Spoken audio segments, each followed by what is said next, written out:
DirtTrax is sponsored by Can-Am, the ride says it all. Polaris, the ultimate in off-road vehicles. Hatfield McCoy Trails, where hundreds of miles of off-road adventure await you today. Yamaha ATVs and side-by-side vehicles, real world tough. And by Honda. Check out the growing family of Honda ATVs and side-by-sides. Time and time again, Polaris proves they understand their customers. And to solidify this point even further, they've come up with an event called Camp RZR. The original Camp RZR took place in Glamis, California, but Polaris recognized that a great number of their customers actually live on the East Coast and ride trails. So this season, they hooked up with Brimstone Recreation to have the very first Camp RZR East. We went all the way up and down the eastern seaboard. We've got lots of great contacts in lots of great areas, and we toured them all. And really what we wanted was a partner that would come and add to it, that would be able to bring their flavor to what we bring as well. And I'll tell you what, the loves here at Brimstone really stepped up. And what was really amazing was they brought it a new flavor. I've been to Brimstone a number of times in the past, even for other events, so I really can't think of a better place Polaris could have chosen to host Camp RZR East. The trails here are perfectly suited to RZRs of all shapes and sizes. Brimstone has a fantastically appointed event center perfect for a huge gathering like this one, and of course, people here are RZR people. They know this product and they use their RZRs every day. Camp RZR is a welcome spot for all off-roaders. This is about the sport.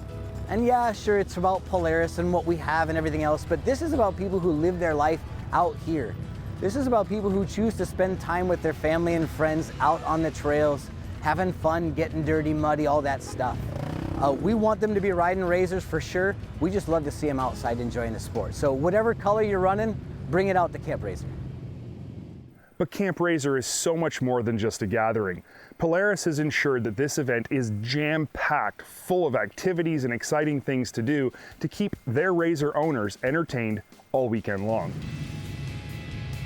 One of the coolest things you can do at Camp RZR is take out next year's products for a demo ride. Polaris had a fully equipped demo area with dozens of all of their newest products ready for anyone who wanted to take a spin. Getting signed up for a demo ride was simple. Just show up at the demo site, give them your information, climb in whichever vehicle you wanted to test most, and follow the leader. It seemed as though demo vehicles were gone all day long as consumer after consumer tried out their next purchase.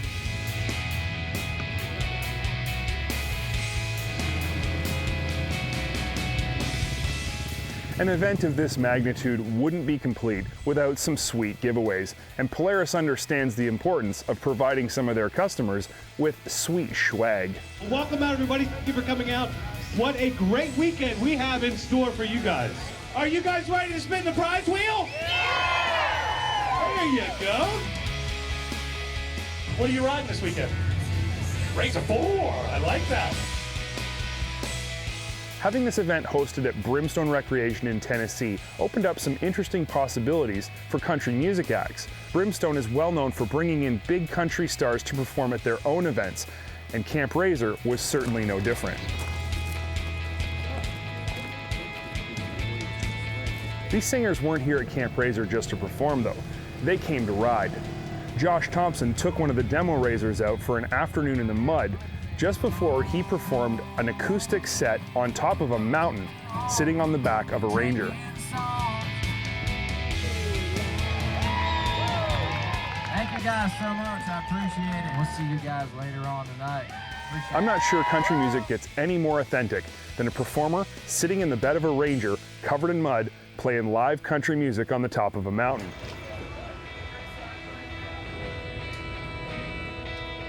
Polaris knew the trails at Brimstone Recreation were rocky. Because they expected to have upwards of 10,000 RZRs on site, they knew chances are one or two of them were going to need to be repaired. So they set up a completely free service area where you could bring your RZR to have scheduled maintenance, repairs, or even have accessories installed at no charge. I'm watching some very nice people work on my toy. It's a great thing that they put this on here. Absolutely. Don't charge you anything to do it, just for parts, and you can't really ask much more than that. Pretty awesome, and I bet they've been pretty busy all weekend. I know how people ride around here. I live down the road. You know, the feedback that we hear from consumers out here really runs the gamut.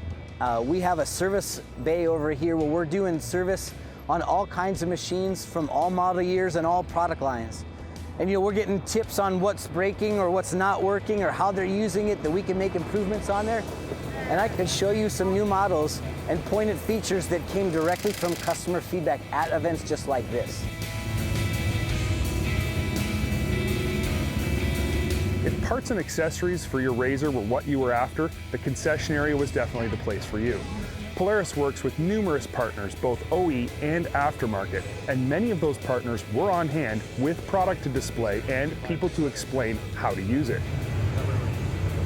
Perfect. If getting muddy on the trails wasn't enough excitement for you, the nighttime events were jam-packed full of musical talent as well. Natalie Stoville and The Drive opened up the nightly entertainment that was capped off by a full concert from Josh Thompson.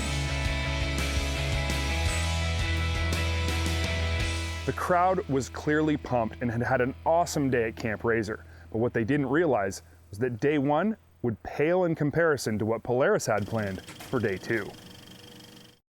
DirtTrax is sponsored by Brimstone, where the journey is your reward.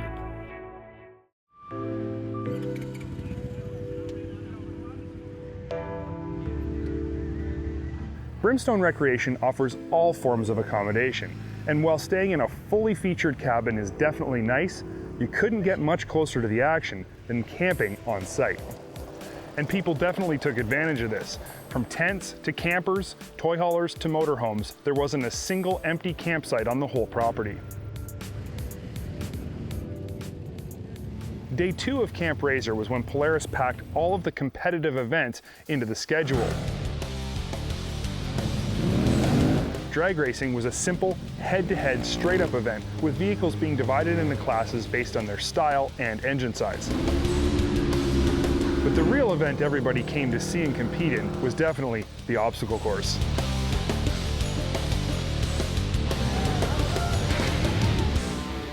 The idea was to get from one end of the course to the other in the shortest amount of time without ending up on your lid. And unfortunately, not everybody succeeded.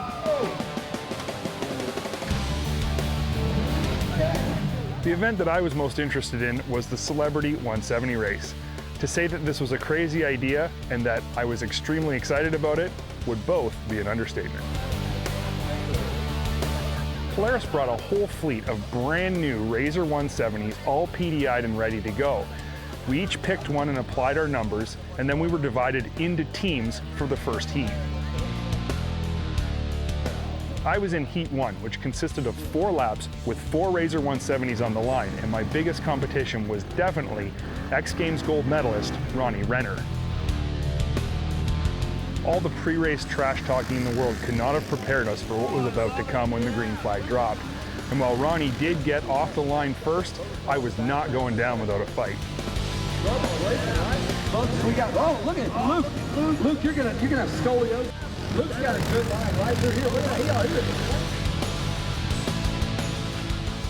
After a second place finish in the first heat and then a 4th place finish overall in the final, I can't say I was very pleased with my finishing position. However, I never gave up, I kept it rubber side down, and I came away relatively unscathed, which is something I can't necessarily say for my trusty RZR 170. There you go. Thank you, Polaris. This is awesome.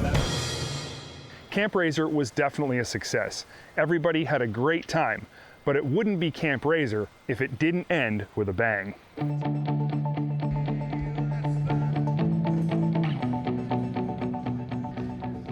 The previous night's musical acts were definitely a big hit, but nothing could compare to the excitement generated by a full concert by country music star Dierks Bentley.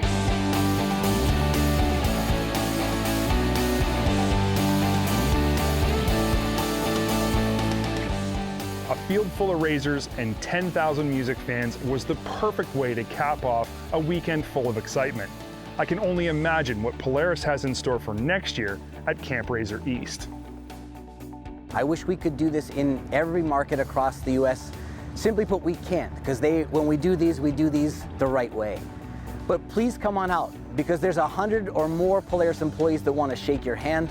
We want to say thank you for riding your Polaris. We want to make sure you're having the very best experience on that machine possible. So we'll bring you the engineers, we will bring you the service people, we will bring you the parts, we will bring that to you to give you the very best ride on the machine that you're riding right now. And really, we want you to come to an environment in which you can feel thanked and gratified for the choice that you've made. That's really what we have for you. DirtTrax is sponsored by Super ATV, the industry leader in aftermarket parts and accessories for the off-road market. In last week's episode, I set out to transform a 2014 Yamaha Grizzly 700 into a more sporty, performance-oriented ATV, similar to that of the Can-Am Renegade and Polaris Scrambler. And I think I did a pretty good job of doing just that. We removed all factory racks, including the factory front bumper and front fascia, and replaced with a YFZ 450 aluminum bumper. The skid plates went from plastic to aluminum, the shocks went from basic to totally custom valved and arguably the best available Grizzly shocks money can buy. Wheels and tires are now up to par for this sport category, with bead locks and all, as is the exhaust and EFI system, which have been totally overhauled with a clean MBRP can and a fuel programmer. Finishing it up was a total redesign of the control surfaces, including new fat bars, a ROX riser and bar pad, as well as ROX handguards and some upgraded Yamaha foot pegs. While we have given the Grizzly something totally new to chew on, the truth is, I'm not happy until it's done 100% right. And sure, the Grizzly would be fun to drive as is, but I want this to be totally custom. The front headlights didn't mount up properly after our front bumper mod, so we need to get creative and fire up the cutting tools. A quick adjustment of the plastic housing in the front end looks much more aggressive and clean. And while I'm on the topic of aggressive, I'm just not 100% sold on the way that the Grizzly looks right now. Yeah, it looks a lot different than how we started, but I want it to look the part of a sport, four-wheel drive ATV. While this is a no-return mod, I feel there will be a significant visual difference once complete. Yes, we are removing quite a large section of plastic from all four corners, but in the end, this is going to look great. Before we reveal the finished product, I have one more piece to install. It's a set of ultra-high powered LED driving lights that are going to keep us lit up when the sun goes down. Direct through Yamaha, these Rigid Industries LED driving lights are super powerful and throw a huge amount of light. They come fully ready to install and do not require anything extra, making the install simple, easy, and straightforward. Dusk has nothing on us. Right on! So there you have it. The Grizzly is gone and something totally new has been born. The only thing left to do is take this to the trails and see exactly what we've accomplished. And I think it's going to be seriously impressive.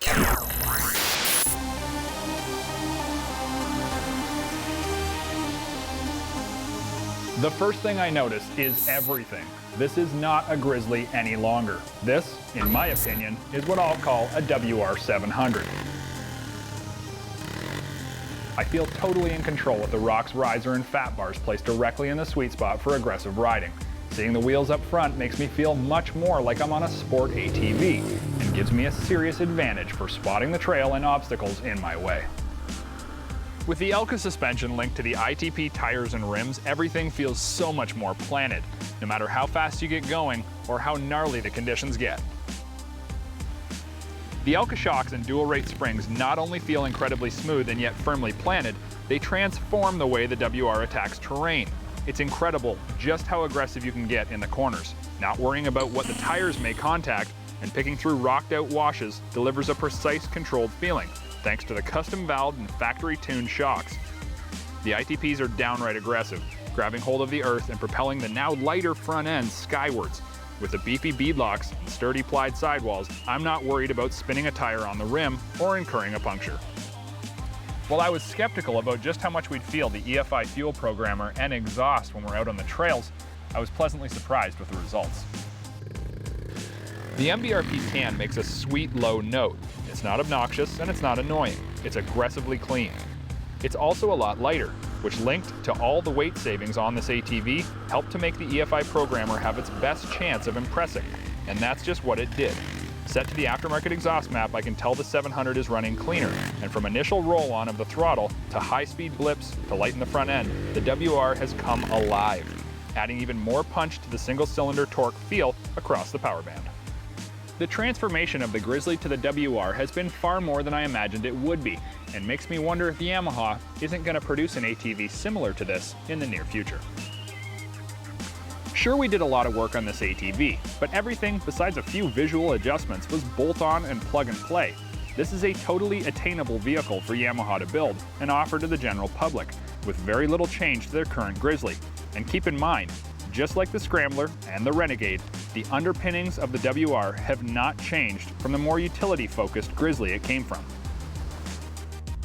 I've really had a good time altering our Grizzly 700 into what I now call the WR 700, and I hope it's given you a few ideas about how to add a little more sport to your utility four-wheel drive ATV.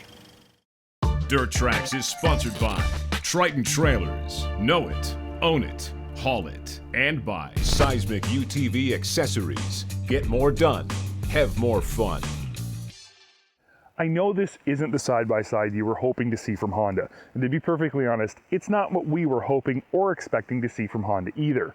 It's weird, it doesn't currently fit into any side-by-side category, and I'm pretty sure it answers some questions nobody has ever asked. And yeah, it does have a few glaring inequities. But I'm gonna be honest here, as much as I wanted to hate it, I just don't. But before you head over to your laptop and start angrily clacking away on the keys to let me know how wrong I am, just listen for a few minutes. The Pioneer 500 is important. It's Honda's first attempt at a trail-size 50-inch side-by-side. It's targeted at people who not only want to work, but also want to play a bit. So why is this important? Because it proves Honda is finally starting to respond to the needs of the market. And this is definitely a good thing. But the Pioneer 500 is a bit of a strange approach to a segment. The driveline is a mishmash of current and new technology that leaves us with as many unanswered questions as its strange exterior. The horizontally mounted 475cc mill is the same as the one we've become familiar with in the Rubicon. It's mated to an electronically shifted manual transmission with steering column mounted paddle shifters. Paddle shifters, weird stuff. But here's the deal. This 500 engine actually feels really good in this vehicle. Whether it's its lightweight, small size, or maybe just my low initial expectations, I was pleasantly surprised. Ready for your head to explode? Here we go. I actually like the paddle shifters. Okay, I guess I need to quantify that. The paddle shifters are cool and would be awesome on a big horsepower pure sport side-by-side. They work excellent, and gears are shifted with a really aggressive, racy feel, like something you'd expect to find on a high-performance car. Unfortunately, this is not a high-performance sports car. A vehicle like this needs to have an automatic transmission. The intended purpose of the Pioneer 500 is not to be driven like a pure sport side-by-side, so the coolness of the paddle shifters is really lost in translation. The shift pattern is something you'll need to get used to. First gear is labeled low range and is useless 99% of the time. You'll want to take off in second. Second, third, and fourth gears are extremely short, with fifth being a quasi-overdrive to the electronically limited 64 km/h top end. So no, you ain't gonna be winning any Baja races, but cruising through the bush I found the ample torque of its 500 mil meant I rarely had to shift at a third or fourth gear. Power delivery was buttery smooth, and there always seemed to be something there for me when I pushed my right foot to the floor. A dashboard-mounted 4x4 selector lever gives you the option of 2- or 4-wheel drive, but despite this vehicle being marketed as a work and play type of utility machine, there is no unlocking rear diff option to save your grass when working around the yard. There's no denying the 5.9 inches of front and rear wheel travel is low. Even most low-end side-by-sides have 7+ inches. However, despite its limited travel, the half-liter Pioneer actually rides okay. I wouldn't be taking it out and jumping it or anything, but for a quick rip on the trail, it's not bad at all. What is truly weird though, is the overall appearance of the 500, which is only enhanced by the lack of a rear cargo box. The front end almost looks cartoonish with its excessively tall front fenders, In contrast, the rear looks like it's been chopped off behind the seats. I'm not gonna say I think it looks bad, because honestly, I don't. I think it has a little tough guy look, and with a decent set of wheels and tires, it could look pretty good. Unfortunately, there is no getting around the lack of a rear cargo box. Honda says the rear ATV-style rack gives maximum cargo hauling versatility. I can see how it gives different options for hauling cargo than a traditional dumping bed, but there is nothing maximum about it. Simply put, there's nowhere to put your stuff. You have to shell out an additional $350 for the accessory cargo bed if you want to haul anything that can't be strapped to a rack, which is generally why you bought a side-by-side in the first place. So let's say you can come to terms with the lack of a cargo box, you can live with the paddle shifters, and like me, you're happy with the output of its motor. The Pioneer 500 would seem like a pretty good buy, wouldn't it? But hold on, there's one last issue we need to discuss. Price. The Pioneer 500 retails for $84.99 US. At first glance, that's a great deal. But for the same money, you can buy a competitive model that includes an unlocking rear diff and a dumping cargo box. In Canada, that price differential grows considerably, with the Honda costing $600 more than its closest competition. Of course, its competition is not a Honda, and Honda's reputation for reliability and durability are not just world-renowned, they're also very valuable. DirtTrax Television has been sponsored by Polaris, the ultimate in off-road vehicles. Can-Am, the ride says it all. MBRP Performance Exhaust, making power with MBRP. Arctic Cat, share our passion. And by Honda. Check out the growing family of Honda ATVs and side-by-sides.